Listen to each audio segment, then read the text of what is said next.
హైవేర్స్ నిమిషప్రియ ఉరిశిక్ష ఆగింది, కానీ తాత్కాలిక అన్నవాడు ఎందుకు యూజ్ చేశాను? ఇక్కడ యెమెన్లో ఉన్నటువంటి ఆ షరియా చట్టానికి సంబంధించి అక్కడ ఉన్నటువంటి వారి యొక్క చట్టాలు కానీ ఈ బ్లడ్ మనీకి సంబంధించి ఆ మెహదీని ఎవడు చనిపోయాడు నిమిషప్రియ చేతిలో వాడు కుటుంబం ఒప్పుకోవాలన్నమాట. ఇప్పుడు మన ఇండియన్ గవర్నమెంట్ మీలో చాలామంది ఇందా కామెంట్లు పెట్టినప్పుడు నేను చూశాను, నాకు చాలా కోపం వచ్చింది. వాస్తవానికి ఇక్కడ ఆమె ఇండివిజువల్గా చేసిన తప్పు ఇది.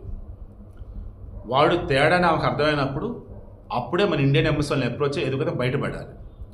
అక్కడ కంప్లైంట్ ఇచ్చి ఆ రకంగా ఉంటూ చేసింది కానీ అండ్ వాడు తేడాని విషయం మీకు అర్థమైనప్పుడు మూమెంట్లో ఎదుగుతా రావాల్సింది పోయి అక్కడ మరి అతను భర్త అని చెప్పిందా అంటే వాడు నా భార్యనే చెప్పాడు అందరికి. మరి ఈమె కూడా అలాగే చెప్పుండొచ్చు.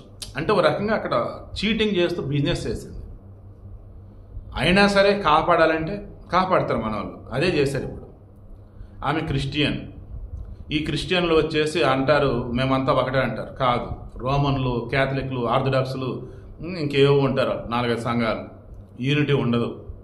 వాళ్ళలో అయితేనే అడుగేస్తారు, కాపాడతారు. మరలా మన దేశంలో అతిపెద్ద దౌర్భాగ్యం, అన్ని మతాలలో ఉన్న దౌర్భాగ్యమే ఇది. డబ్బు అన్నప్పుడు వాళ్ళు ఎవరు ఏంటని ఆలోచించి ఫండ్ గ్యాదరింగ్ చేసేటప్పుడు కూడా కొంతమంది వస్తారు. కొంతమంది కులాలకు అతీతంగా, మతాలకు అతీతంగా, ప్రాంతాలకు అతీతంగా ముందుకు వస్తారు. నిమిషప్రియ విషయంలో ఏమైందంటే ఈమె తరఫున ముందు ఎవడైతే వాదిస్తున్నాడో లాయరు వాడు ఎక్కువ డబ్బులు డిమాండ్ చేశాడు. బ్లడ్ మనీ కింద అవతల చచ్చినోడు కుటుంబాన్ని నేను ఒప్పిస్తా, ఏంటి నాకు ఎక్కువ డబ్బులు ఏంటి అన్నారు. అరే ఈ నిమిషప్రియ విషయంలో ఫండ్ గ్యాదర్ చేయడానికి మాకు చాలా సమస్యలు వచ్చాయి, ఇప్పుడు నువ్వేంట్రా మరలేరా అంటే నాకు ఎక్కువ డబ్బులు ఇస్తే నేను చేస్తా అన్నాడు. అక్కడ డిలే అయిపోయింది. నిమిషప్రియకి ఉరిశిక్ష పడేదాకా వచ్చిందంటే కారణం ఆ యదవ ఎవడు?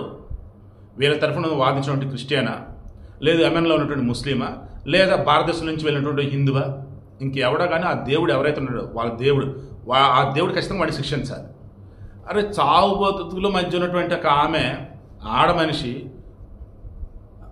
బ్లడ్ మనీకి సంబంధించి నీ ఫీజు నీకు ఇస్తారా బాబు, మధ్యలో వర్తిగా ఉండేసి ఒప్పించరా బాబు అని చెప్తే, లేదా నాకు ఎక్కువ డబ్బులు అని డిమాండ్ చేసి డిలే చేసి తెచ్చాడు. దాంతో బ్లడ్ మనీ ఒప్పందం వచ్చేసి అసలు చనిపోయిన కుటుంబం దాకా పోవాలా. ఈ విషయం కేంద్రానికి తెలిసేసి చివరికి ఇంకా ముస్లిం మత పెద్ద ఉంటారు, ఆయన వచ్చేసి grand Mufti of republic of India అంటే వెనకాల అటాచ్ చేసి చూడండి.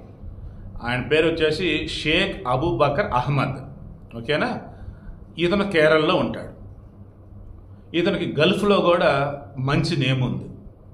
ఏమన్నా గల్ఫ్ దేశమే కదా. దాన్ని ఇంకా వాళ్ళు ఏం చేసినారు, ఈయన త్రూ అయితే అక్కడ ఇంకో మత పెద్దను అప్పచెప్దాం అనుకున్నారు.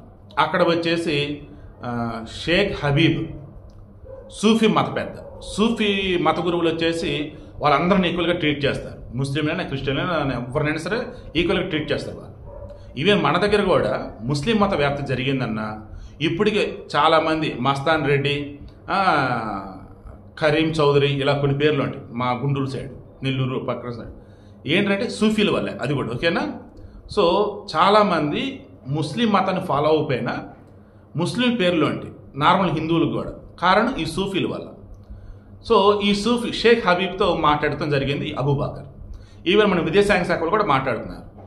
దెన్ ఆల్రెడీ ఈ వీడియో ఇచ్చే సమయానికి డిస్కషన్ అయిపోయి ఉండాలి, లేదా డిస్కషన్ నడుస్తుండాలి, లేదా డిస్కషన్ అవ్వాలి. ఏమని, చనిపోయిన అవతల నిమిషప్రియ చేతిలో ఆ యదవ నిజం కూడా పెద్ద యదవే, వాడి కుటుంబం ఉందా, వాళ్ళు మంచి వాళ్ళే. బట్ ఆ మంచితనం అనేది ఇప్పుడు బయటపడింది. యాజ్ పర్ షరియా చట్టం, యాజ్ పర్ యెమెన్ రూల్స్, ఇదిగో ఇంత అమ్మ ఇవ్వాల్సింది బ్లడ్ మనీ కింద డబ్బు అంటే ఆ డబ్బు ఈమె ఫండ్ రైజెస్ని ఇస్తారా, లేదంటే ఆ డబ్బుతో పాటు ఇంకేదైనా కావాలని చెప్పి మేము ఇస్తాను విదేశాంగ శాఖ వాళ్ళు ఇస్తారా చూద్దాం. బట్ డబ్బు కనుక ఇచ్చేదైతే ఎట్టిపోతే ఇచ్చేసి ఆ అమ్మాయిని ఇండియా తీసుకొచ్చేస్తారు. బట్ మధ్యలో మధ్యవర్తిత్వం చూసారా, అక్కడ సూఫీ గురువు షేక్ హబీబ్, ఇక్కడ వచ్చేసి ముస్లిం మత పెద్ద కేరళ షేక్ అబూబకర్, వీళ్ళ చేతిలోనే ఉంది ఇప్పుడు ఈ అమ్మాయిని విడిపించడం. ఖచ్చితంగా అల్లా దయ వల్ల, ఆ జీసస్ దయ వల్ల, రాముని దయ వల్ల మన భారతదేశం పెడుతున్న ఎఫర్ట్స్ సక్సెస్ అవ్వాలి. నిమిషప్రియ యొక్క ఆయుష్ గట్టిగా ఉండాలి. తన బిడ్డ నిమిషప్రియకి బిడ్డ ఉన్నట్టుంది, ఆ బిడ్డకి తల్లి కావాలి. కాబట్టి ఖచ్చితంగా నిమిషప్రియ క్షేమంగా ఇండియాకి వస్తే నేనైతే ఎక్స్పెక్ట్ చేస్తున్నా. అంతా మంచిగా జరగాలి. ఇక నుంచి అన్న గల్ఫ్కి వెళ్ళే వాళ్ళు ఎవరైనా సరే గుర్తుంచుకోండి, విదేశానికి వెళ్ళే వాళ్ళు ఎక్కడైనా ఎవరైనా గుర్తుంచుకోండి, అక్కడ లేనిపోయిన రిలేషన్స్ అంటుకట్టుకోవద్దు, లేనిపోయిన రిలేషన్స్తో ఇరుక్కోవద్దు. అండ్ ఉద్యోగం కోసం, జాబ్ కోసం పనికి మాలిన విధంగా లేనిపోని పెట్టుకోవద్దు, దానివల్ల లేనిపోని తలనొప్పులు తప్ప వేరేదైతే కాదు. ఈ అమ్మాయి నిమిష ప్రతి నిజంగా అతి పెద్ద గుణపాఠం. వేరే దేశాలు వెళ్ళి ఆడ బతుకుదాం, సెటిల్ అవుదాం అనుకునే వాళ్ళకి. బట్ ముందు ఈ అమ్మాయి అయితే క్షేమంగా ఇండియా వాళ్ళని కోరుకుంటూ ఉన్నాం.